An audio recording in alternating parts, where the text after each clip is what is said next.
Bueno, nosotros somos alumnos de primer año B. El grupo está compuesto por Moyano Lautaro, Roldán Facundo y Toledo Lucas. Nosotros vamos a hablar principalmente del foco en la educación física como práctica social. Para explicar cómo la educación física llega a la práctica social, tenemos que decir el significado de cada práctica. Así que bueno. Bueno, antes que todo vamos a explicar qué es una práctica. Una práctica implica acción, es un resultado de un conjunto de decisiones, necesidades e impulsos que se conforman para poner en marcha un conocimiento sobre algo. Luego voy a explicar una de las prácticas, que es las prácticas sociales, que es, en el conjunto de una sociedad conforman las prácticas sociales, las cuales son las formas, maneras de ser y estar acordados y atravesadas por la cultura de esa sociedad. Son el resultado y a su vez se originan en esquemas de pensamientos, percepción y acción incorporados socialmente y compartidos por todos los miembros de un grupo o en una clase social. Luego de las prácticas sociales se encuentra la práctica docente, que es una práctica compleja y multidimensional. Se fundamenta y se desarrolla en diferentes espacios de análisis y reflexión y de producción de conocimientos sobre la enseñanza, la institución educativa y los contextos. Esta se divide en doble sentido, que una es la práctica de la enseñanza propia de cualquier proceso formativo y la otra es la apropiación del oficio de docente como iniciarse, perfeccionarse o actualizarse. Bien, la práctica de la enseñanza básicamente se guía en intención al otro, o sea que busca que la otra persona aprenda algo que no puede aprender solo. Más allá de la enseñanza en sí, el que enseña busca transmitir que la otra persona sepa lo que es un saber y una práctica de esa sociedad o de esa cultura. Después, la práctica corporales y motrices básicamente implica transmitir el conocimiento que tiene la relación del cuerpo con el movimiento. Y la educación física es básicamente lo que el profesor hace cotidianamente. Busca transmitir esos conocimientos sobre el cuerpo y el movimiento y enseña la parte motriz que cree que es importante que el alumno debe aprender. Generalmente sus clases, sus conocimientos son de un saber práctico. Bueno, ahora vamos a pasar de qué es la educación física según tres autores. Yo voy a hablar del texto de Antonio García. En el texto se presentan varios temas de cómo se considera la educación física.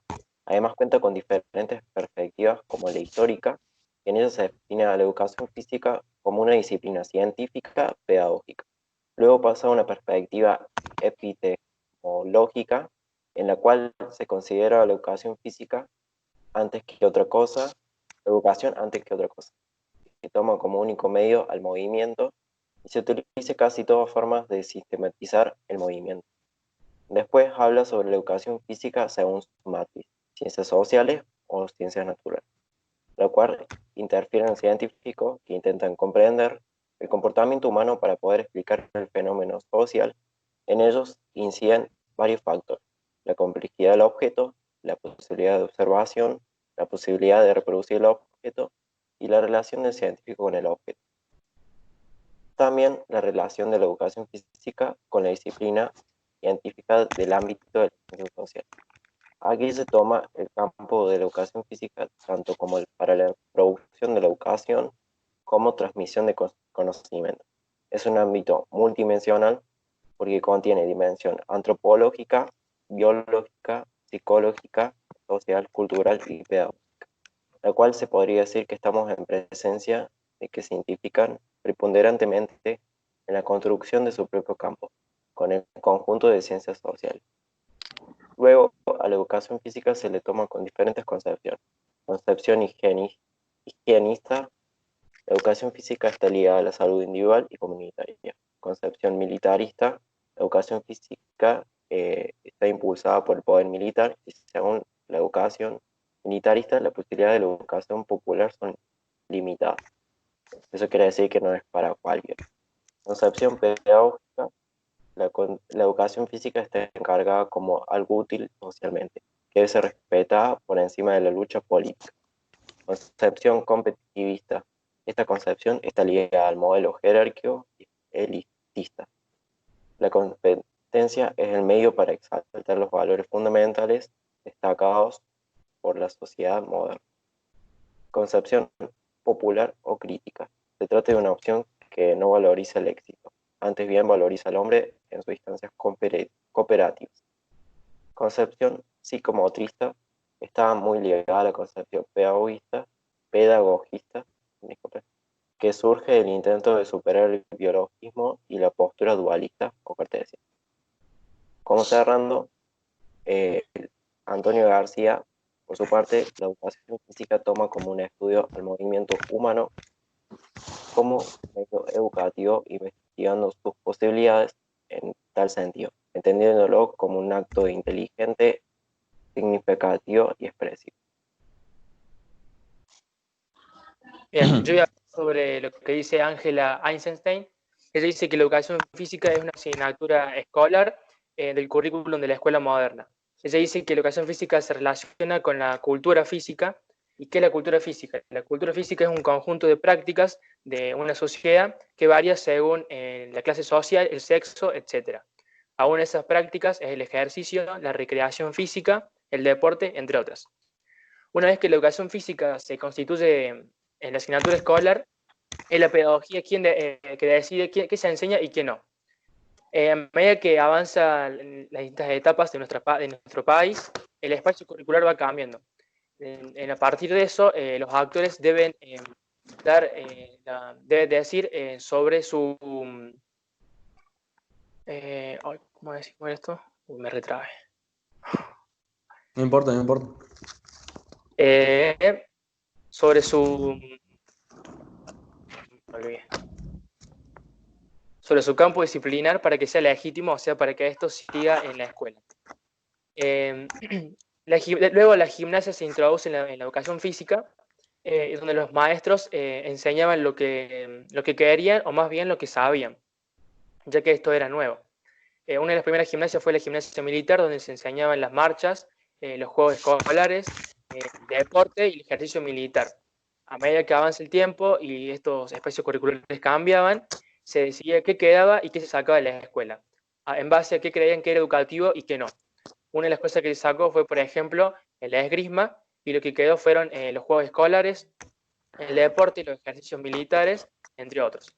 En los juegos escolares se decía qué juegos eran para los hombres, qué juegos eran para las mujeres, y qué juegos se podía jugar en conjunto, o sea, de manera mixta. Bueno, ahora yo voy a hablar sobre Walter Brach. Voy a hacer una pequeña introducción antes, que se puede decir que este es un referente de la educación física actual. Es Brasil y es un gran estudioso de la educación física escolar. Ha escrito mucho acerca de ella y continúa buscando respuestas y preguntas del campo disciplinario que son para tener en cuenta. Para este autor, la educación física ha sido utilizada en un sentido restricto y en un sentido amplio. Como acabamos de decir, en su sentido estricto, el término de educación física abarca las actividades pedagógicas, que tienen como tema el movimiento corporal y que toma lugar la constitución educacional. Luego viene en su sentido amplio, que ha sido utilizado para designar inadecuadamente, a mi ver, todas las manifestaciones culturales llegadas a la motricidad humana que en su conjunto me parece mejor abarcadas por términos como la cultura corporal o de movimiento. Luego, Walter habla sobre la función de la escuela que comenta que la función en esta practica un conjunto en la escuela en la que se puede decir con los sistemas nacionales de enseñanza. La educación física brasilera ha sido la influencia de la institución militar en desarrollo. A la escuela ¿cómo se dice? No se le llevarán solamente los métodos, sino también a los propios instructores. La preparación militar incluye básicamente la ejercitación corporal con el objetivo del desarrollo de la aptitud física. Luego mi compañero Moyano va a salir con el sistema educativo argentino. Bueno, el sistema educativo argentino se compone de 4 niveles: nivel inicial, nivel primario, nivel secundario y terciario. En el nivel inicial se comprende a partir de los chicos de 45 días hasta los 5 años. La ley establece que los 2 últimos años son obligatorios, o sea, sale de 4 y preescolar. Después, el nivel primario es obligatorio y constituye una unidad pedagógica organizativa destinada a la formación de los niños a partir de 6 años. Después, el secundario es obligatorio y constituye una unidad pedagógica organizativa destinada a los adolescentes y jóvenes que hayan cumplido con la educación primaria. Y por último, el nivel superior o terciario, o sea, se divide en dos, en superior y tercero, y universitario, ¿verdad? Y bueno, después,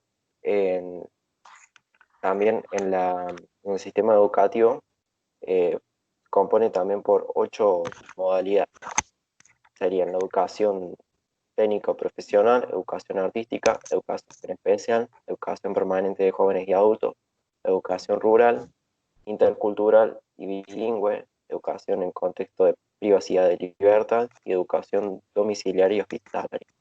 Estas modalidades son aquellas opciones organizativas y curriculares de la educación común dentro de uno o más niveles educativos, que procuran dar respuestas requerimientos específicos de formación, atención a particularidades permanentes o temporales, personales y contextuales, para organizar una igualdad en el derecho de educación y cumplir con las exigencias legales, técnicas, pedagógicas en los diferentes niveles educativos.